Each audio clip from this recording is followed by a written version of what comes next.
नमस्कार। दिल्ली विधानसभा चुनाव को लेकर एक और नए सर्वे ने यहां पर बड़ी पार्टियों की नींद उड़ा दी है और हैरान करने वाला सर्वे सामने आ रहा है, क्योंकि दिल्ली को लेकर बात की जाए तो जो योजना है और इन योजनाओं के बाद दिल्ली में किसकी सरकार बन रही है और दिल्ली में 56 से 60 सीटें किसके पक्ष में जा सकती हैं, क्योंकि एक तरफा जीत की संभावना सर्वे में दिखाई गई है।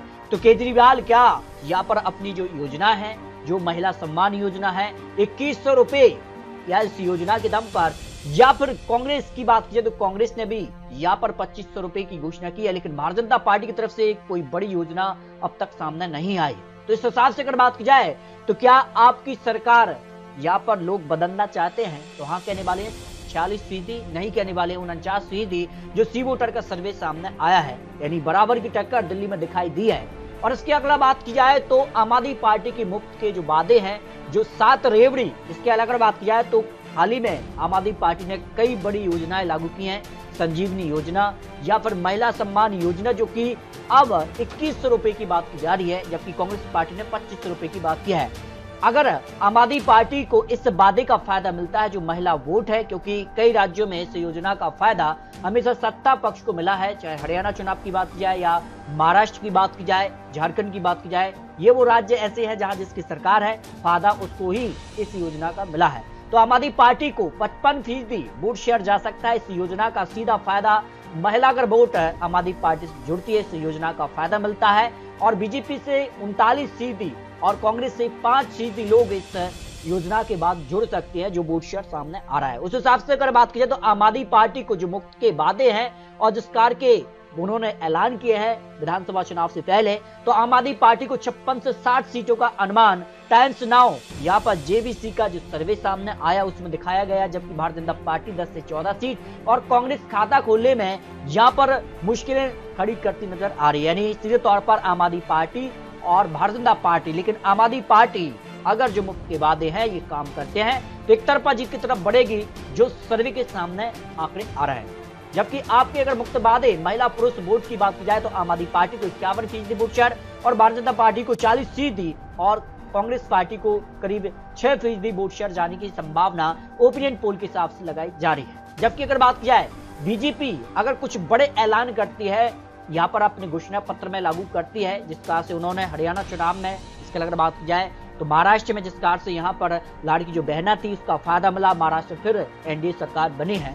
और अगर इस कार की कोई योजना आती है महिला वोट के लिए तो यहाँ पर आम आदमी पार्टी को 45% वोट शेयर और Bharatiya Janata party vote share में फिर आगे निकल रही है 50% और कांग्रेस पार्टी 4% वोट शेयर पर सिमट रही है। और इस हिसाब से भारतीय जनता पार्टी को मुफ्त वादे का जो फैक्ट है उस आधार पर यहाँ पर आम आदमी पार्टी को 33 से 37 सीटें और भारतीय जनता पार्टी को भी 33 से 36 सीटें, कांग्रेस पार्टी को 0 सीट। यानी भारतीय जनता पार्टी कोई बड़ी योजना अपने घोषणा पत्र में लाती है महिलाओं के लिए तो फिर मामला दिल्ली का बराबर की टक्कर पर देखने को मिलेगा। इस हिसाब से अगर बात की जाए तो दिल्ली में काफी हलचल बढ़ चुकी है। बीजेपी के मुफ्त वादे महिला पुरुष की वोट की बात की जाए तो आम आदमी पार्टी को करीब है 47% वोट शेयर और भारतीय जनता पार्टी अपना जो 38% वोट शेयर था 2020 चुनाव में उसको बढ़ा रही करीब 6% और आम आदमी पार्टी को 54% वोट शेयर था। उस हिसाब से आम आदमी पार्टी को नुकसान करीब है यहाँ पर 7% का देखने को मिल रहा है। तो फिर यहाँ पर मामला उलट रहा है और कांग्रेस पार्टी को करीब 6% वोट शेयर जा रहा है। इसके अलावा बात की कांग्रेस पार्टी ने भी बड़े ऐलान किए हैं विधानसभा चुनाव के लिए। उन्होंने 2100 की जगह 2500 रुपए महिलाओं को देने के वादे किए हैं।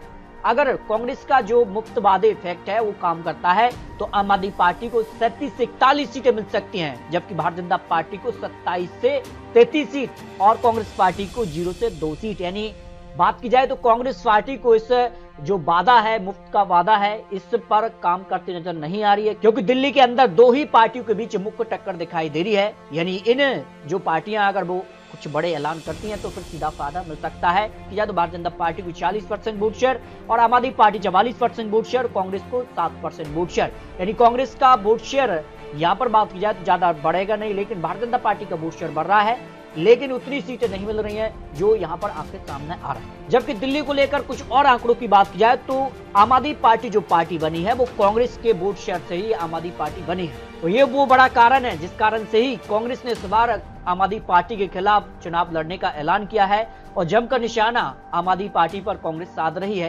क्योंकि देखिए 2008 में आम आदमी पार्टी बनी नहीं थी, तब भारतीय जनता पार्टी और कांग्रेस के बीच ही मुख्य टक्कर देखने को मिलती थी। जबकि 2013 में यहाँ पर आम आदमी पार्टी पहली बार चुनाव में आई और 29% वोट शेयर हासिल कर गई। भारतीय जनता पार्टी को 33% और कांग्रेस पार्टी को यहाँ पर 24% वोट शेयर मिला। यानी 2008 में जहां 40% वोट शेयर था वो सीधे तौर पर 24% पर आ गया 2013 में। और अगर बात करें 2015 में तो यहाँ पर भारतीय जनता पार्टी को ज्यादा नुकसान नहीं मिला, यहाँ 36%, 33%, 32%। लेकिन आम आदमी पार्टी एकदम से 2015 में 54% वोट शेयर पर पहुंच गई और कांग्रेस पार्टी 9% वोट शेयर पर आ गई। 2020 में भी इसी प्रकार के आंकड़े देखने को मिले।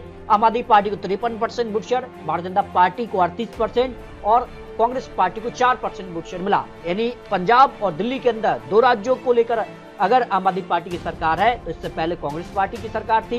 और ये वो बड़ा कारण है कि कांग्रेस ये चाहती है कि अपना जो वोट बैंक है उसको वापस लिया जाए। तो दिल्ली को लेकर अपने अपने जीत के दावे किए जा रहे हैं। तो दिल्ली में अगली सरकार किसकी बनेगी, क्योंकि त्रिकोणीय टक्कर का फायदा भारतीय जनता पार्टी को देखने को मिल रहा है। फिर भी दिल्ली की जनता ही तय करेगी कि दिल्ली में अगली सरकार किसकी बन सकती है। तो दिल्ली को लेकर आपको कुछ महत्वपूर्ण और यहाँ पर बड़ी एजेंसियों के आंकड़े दिखाए हैं। आपको बता दिए चुनावी आंकड़े चुनावी अनुमान है और लेटेस्ट और महत्वपूर्ण विश्लेषण के साथ मिलते हैं। तब तक लीजिए जय भारत।